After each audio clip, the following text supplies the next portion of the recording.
आप लोग ने बचपन में बहुत भगवान की कहानियां सुनी होंगे, बहुत देव देवता की ऊर्जा और उनके योगदान के बारे में सुना होगा। लेकिन एक ऐसे भगवान है जिनकी कहानी बहुत कम ही सुनाई जाती है और जिनका योगदान महाभारत और रामायण में अनगिनत थी। भगवान परशुराम। आखिर में भगवान परशुराम कौन थे? भगवान परशुराम हिंदू धर्म के एक प्रमुख अवतारों में से एक माने जाते हैं। वो भगवान विष्णु के छठे अवतार थे और एक महान योद्धा, ऋषि और क्षेत्रीय धर्म के पालन करता थे। उनका जन्म त्रेता युग में हुआ था और उनका उद्देश्य अत्याचारी क्षेत्रियों को पराजित कर धरती पर धर्म का पुनर्स्थापना करना था।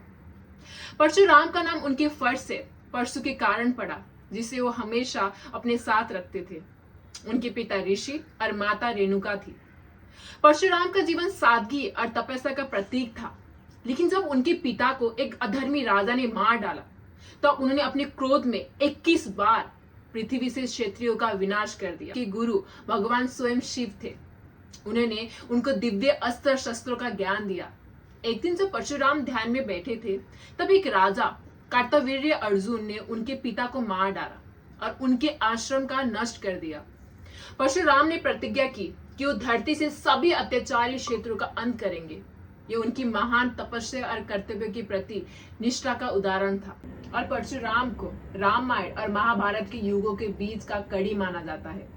उन्होंने भगवान राम को अपना धनुष दिया और महाभारत के समय में भी वो प्रमुख भूमिका में रहे, जहां उन्होंने भीष्म, कर्ण और द्रोणाचार्य जैसे योद्धाओं को शस्त्र का विद्या सिखाई थी।